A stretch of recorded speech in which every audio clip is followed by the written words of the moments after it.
The end of the 2010s is almost upon us, and in addition to my worldwide best 11 of the decade which will be out on New Year's Day, today we turn our attention inwards to just the Premier League. In the past, I've done videos on the biggest legends to every Premier League club, the most naturally gifted player at every Premier League club, and the most underrated player at every Premier League club, so with the end of the decade approaching, this video made a lot of sense. As with our series looking at the 7 best players in every position over the last 10 years, I'm looking at who has been the best consistently over the last decade at each Premier League club, not which player had the highest peak since 2010 at each club. Luis Suarez, for example, arguably had the highest peak level of ability and performance of anyone at Liverpool over the last 10 years, but he only spent 3.5 years with the club, so he won't feature in this video. Here are my views on every Premier League team's player of the decade. Arsenal. Aaron Ramsey. There are some inclusions in this list which are incredibly easy and some which were rather tricky, which means there will be likely some that you agree with and a few that you don't. I think there are 3 primary candidates at Arsenal, although a case could be made for there being 4. Aaron Ramsey, Laurent Koscielny and Santi Cazorla are my 3 main candidates, with an honourable mention for Mesut Ozil. Cazorla is ruled out by the fact that he only had 3 full seasons of regular football at the Emirates, and then it's just a question of Ramsey or Koscielny. It's a tight call, but my choice is Ramsey, who had some real moments of magic at Arsenal, spent all but 6 months of the decade with the club, and didn't leave somewhat acrimoniously like Koscielny. Aston Villa. Jack Grealish. It has been a turbulent last 10 years for Aston Villa, who began the decade as a Europa League side, League Cup finalists, FA Cup semi-finalists, and knocking on the door of the Champions League places before a gradual decline leading to relegation in 2016, followed by a return to the Premier League only in 2019. The result of all that disruption has been that few players have spent the entire decade with the club, with someone like Gabriel Agbonlahor coming closest, having departed in 2018. Agbonlahor is a real candidate, as is Christian Benteke, I would suggest, due to his importance to the club and the number of goals he scored. But Agbonlahor ceased to be a regular in 2015 and Benteke only stuck around for 3 seasons. Instead, my choice is Jack Grealish, who has spent the entire decade at Villa Park but only made his first team debut in January 2014. Grealish is now a key man and club captain of his boyhood club, and he just about takes this one. Bournemouth. MARC PUGH. AFC Bournemouth have had a remarkable decade, climbing all the way from League 2 to the Premier League and then staying there for at least 4 seasons. Eddie Howe has been the Cherries' individual of the decade, but on the playing front, you could make cases for any one of Steve Cook, Simon Francis, Ryan Fraser or Callum Wilson. All are worthy candidates, but in the end I've decided to go with MARC PUGH.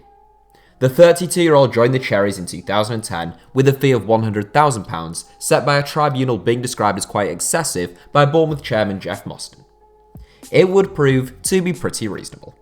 PUGH spent 9 years at the Vitality Stadium, making 312 appearances and playing a pivotal role in Eddie Howe's side's successes during that time. Brighton. Lewis Dunk. One of the easiest decisions in the entire video, Lewis Dunk was born in Brighton and has been a one-club man barring a brief stint on loan at Bristol City. Dunk began the decade as an 18-year-old at Brighton in League 1 and he ends it as their club captain in the Premier League and as a full England international. That should tell you all you need to know about the centre-back's drive and determination over the last 10 years, and he remains a key man under Graham Potter at the Amex Stadium now. Burnley. Ben Mee. The last 10 years have been a decade of overachievement for Burnley at Turf Moor, and that can largely be attributed to the fine job done by Sean Dyche since 2012. Since 2010, Burnley have had a number of excellent centre-forwards, from Jay Rodriguez and Charlie Austin to Andre Gray and Danny Ings. They've all tended to be snapped up pretty rapidly after impressing though, which means the main candidates are Ben Mee, Tom Heaton and Ashley Barnes. My choice is Mee. Not literally me, I haven't played for Burnley this decade, but Ben Mee, who has made over 300 appearances for the Clarets since arriving from Man City in 2011, and he has very rarely let them down. Chelsea. Eden Hazard. I do feel as though Cesar Azpilicueta deserves an honourable mention here, and perhaps John Terry too, but the clear and obvious winner as Chelsea's player of the decade has to be Eden Hazard. Signed from Lille in 2012, Hazard was being talked about at the time as one of the best young footballers on earth. He made good on that promise at Stamford Bridge, and for arguably 6 of his 7 seasons in West London, he was the best player at the club. Officially, Hazard was named as Chelsea Player of the Year 4 times, he made the Premier League Team of the Year 4 times, he scored 110 goals in 352 games, and he departed in the summer just gone, for a club record fee to Real Madrid. Crystal Palace. WILFRIED ZAHA. Another very easy decision. Crystal Palace have had a very good last 10 years, and much of their success has come thanks to this man. WILFRIED ZAHA first broke into the Crystal Palace team as a teenager in 2010, and by 2011 it had become clear that the Eagles had a serious talent on their hands. He starred as the club won promotion in the 2012-13 season, becoming Sir Alex Ferguson's final Manchester United signing the following summer.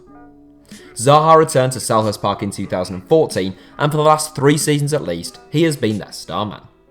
ZAHA gives the Palace team a real spark and inspiration, and without him, they'd almost certainly be a championship club.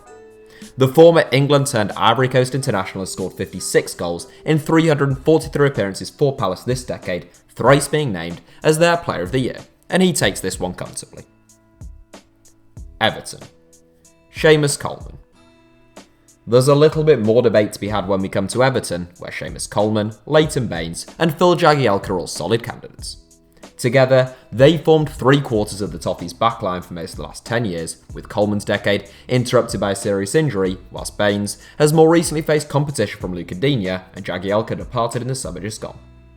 My choice is Seamus Coleman, who is one of the all-time great Premier League bargains, having arrived at Goodison Park for just £60,000 in 2009. He has gone on to make more than 300 appearances for the club, winning 1 Player of the Year award, and at times being among the finest fullbacks in the division. Leicester City. Jamie Vardy. Another club that has had a pretty extraordinary decade, many players have contributed to the meteoric rise of Leicester City, and the likes of Wes Morgan and Kasper Schmeichel would come out on top for most teams. Unfortunately for them in the context of this video, but fortunately for them in the real world, Leicester have had an even more important and more impactful player over the last 10 years in the form of Jamie Vardy. The fleet-footed, single-minded centre-forward joined the Foxes in 2012 from the non-league game, and he took a bit of time to adjust firstly to the Championship and then to the Premier League. Both times he eventually did so with distinction, playing a pivotal role in Leicester's Championship promotion, Premier League title, and now their top 4 challenge this season. Vardy has scored 124 goals in 289 games at the King Power Stadium, and this season may well prove to be his best yet. Liverpool. Jordan Henderson. I said in the introduction that Luis Suarez hadn't been at Liverpool long enough to be a candidate as their Player of the Decade, and the same applies to the likes of Steven Gerrard, Mohamed Salah and Virgil van Dijk. The clear and obvious candidate as far as I'm concerned is Jordan Henderson, who a lot of people wrote off early in his Liverpool career. The 29-year-old was labelled as Gerrard's heir apparent, a practically impossible task given Gerrard's achievements and adoration on Merseyside. Henderson has now established himself as a key man in what is right now at least the best team in world football. Since his arrival in 2011, Henderson has played 349 games for the Reds, and last season he was among the most effective midfielders on the planet. Rarely the star of the show, Henderson is yet to be named as Liverpool Player of the Year, but in terms of consistency and importance, he has to go down as their Player of the Decade in my book. Manchester City. Sergio Aguero. No Premier League team can compete with Manchester City in terms of consistently competing at the highest level this decade, and the Citizens have plenty of excellent candidates when it comes to their Player of the Decade.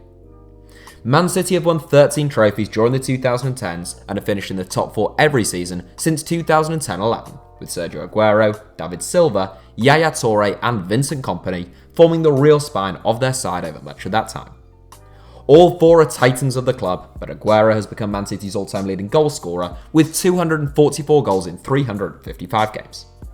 It was his signing that signalled that City were now one of the big boys of the European game, and Aguero has had some huge moments in the Premier League.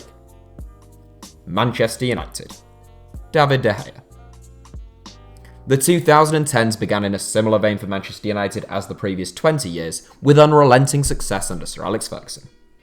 Following the Scots' retirement in 2013, a somewhat inevitable decline has followed, with the Red Devils only twice having finished in the top 4 since then. They've still won 10 trophies since 2010, and there's no doubt in my mind that their outstanding performer over that entire period has been David De Gea. The Spanish number 1 arrived at Old Trafford in 2011 and took a season to adjust to life in the Premier League, but he has been largely superb ever since. In total, De Gea has played 382 games for the Red Devils, winning a club record 4 Player of the Year awards. Newcastle United. Paul Dummett. In a decade which has seen 2 promotions, 1 relegation, and a 5th place finish in the Premier League, not many players have stuck around at Newcastle for the entire rollercoaster that has been the Magpies 2010s. One player who has is local lad Paul Dummett, albeit the 28-year-old did have 3 loan moves at the start of the decade and only made his Newcastle debut in 2013. Capable of playing at left back or centre back, Dummett seems to have come on leaps and bounds as a player after playing week in, week out in the Championship. He has never been the best player at St James's Park, but over the entire decade, he's our choice. Norwich City. Where's Hoolahan? Norwich City began this decade as a League One side and will end it as a Premier League club, although that status is certainly under immediate threat heading into the 2020s. The Canaries have had 4 promotions and 2 relegations since 2010, and they've had some excellent players like James Maddison, Nathan Redmond, and Teemu Pukki during that time. Grant Holt was the Canaries' key man in the first half of the decade, but he departed in 2013, so long-term servants Wes Hoolahan and Alexander Tete were the outstanding candidates. I have to go with Hoolahan, who joined the club in 2008 and departed in 2018 as a Norwich City legend. During that time, Hoolahan scored 54 goals in 352 games, earning himself the nickname the Irish Messi. A gifted and intelligent attacking midfielder with an excellent left foot, Hoolahan now plays for Newcastle Jets in Australia. Sheffield United. Billy Sharp. Sheffield United have spent most of the past decade playing in League One, and they have had star men in the first half of the decade like Ched Evans and Harry Maguire, and star men in the second half of the decade like John Fleck, Jack O'Connell, and Chris Basham, but few who have bridged both timeframes. Ultimately, I can't overlook Billy Sharp, who began the decade with the Blades and ends it with his boyhood club, but he did play for Doncaster Rovers, Southampton, Nottingham Forest, Reading, and Leeds United in between. His current stint at Bramall Lane is his 3rd and by far his most successful, having scored the goals to fire them to promotion from both League One and the Championship. In total, since his return in 2015, Sharp has scored 90 goals in 185 games for the Premier League Highflyers. Southampton. Jose Fonte. Southampton have had a pretty remarkable decade that has somewhat petered out in the last couple of seasons. During the first half of the decade, the Saints enjoyed a meteoric rise under Nigel Adkins, Maurizio Pochettino, and Ronald Koeman, going from League One in 2010 to almost making the top 4 in 2016. Ultimately, selling all their best players and losing their managers eventually caught up with them, and a little like Sheffield United, the Saints had key players in the first half of the decade like Ricky Lambert and Adam Lallana, who didn't stick around long enough to feature here. Jose Fonte is a better shout, having arrived in 2010 and sticking around up until 2017, which means he's my choice, with very honourable mentions going to the likes of James Ward-Prowse and Stephen Davis. Fonte joined the Saints in League One and departed as a European champion with Portugal, making 288 appearances as an excellent servant at St Mary's. Tottenham. Harry Kane. Tottenham underwent a bit of a revolution when Maurizio Pochettino came in, with few players from the Harry Redknapp era at White Hart Lane surviving the transition. Gareth Bale was obviously sensational before his departure, but having left in 2013, he can't be considered. Christian Eriksen, Jan Vertonghen, Hugo Lloris and certainly Moussa Dembele can all stake serious claims, but even though his breakthrough came a little later, Harry Kane has since done enough to deserve the title of Tottenham's Player of the Decade in my book. The England captain made his Spurs debut in August 2011, but his real breakout campaign was the 2014-15 season. Kane bagged 31 goals that season, and he has been an absolute menace in front of goal ever since. 180 goals in 276 games makes him Tottenham's 3rd highest scorer of all time, whilst 32 goals from 45 caps for England puts him 6th in the Three Lions all-time standings. Watford. Troy Deeney. There can be no debates when it comes to Watford, with Troy Deeney having undoubtedly been the Hornets' Player of the Decade. Signed from Walsall in 2010, it hasn't been all plain sailing for the centre forward, who had a pretty poor debut campaign and was later jailed in 2012. For 3 seasons, he was among the finest marksmen in the Championship though, with his goals finally propelling Watford to promotion in 2014-15. Deeney has spent virtually the entire decade at Vicarage Road. He has captained the club since 2014, he scored 124 goals in 378 games, and he has twice been named as the club's Player of the Season. West Ham. Mark Noble. I ought to give a quick word to Winston Reid, who has been with West Ham since 2010 and was recently named as my Oceania Player of the Decade, but in truth, Mark Noble was always going to take this one. Noble has spent the entire decade with West Ham, and he has captained his boyhood club since 2015. Often referred to as Mr. West Ham, Noble has played almost 400 games for the Hammers, the vast majority of which have come during this decade. Time and time again, the uncapped 32-year-old has been written off, but manager after manager at West Ham have wanted him in their side. Wolves. Matt Doherty. Wolves kicked off the 2010s as a Premier League club, and they end the decade as a very good Premier League club, but the 10 years in between have been a real mixed bag. They suffered back-to-back relegations from the Premier League down into League One early in the decade, and only returned to the top flight in 2018. An influx of Portuguese talent combined with the management of Nuno Espirito Santo has made Wolves a very decent side, and only 1 or 2 players have survived that revolution. Matt Doherty is one of them, having arrived in 2010, and he is clearly the outstanding choice here. The 27-year-old is rapidly closing in on 300 appearances at Molineux, and he's the second Irish right-back to feature in this video. That's it for today's video. Congratulations on making it to the end of the video. Since you've got this far and in exchange for eternal good luck and happiness, why not subscribe and turn on notifications for the ever brilliant HITC Sevens. Also, for mobile users, if you click on your screen now there should be some suggestions of other videos YouTube thinks you might like, and I agree with YouTube. If you're watching on desktop, they should appear of their own accord. Thank you all for watching, give us a like if you enjoyed the video, and I hope you have a brilliant day.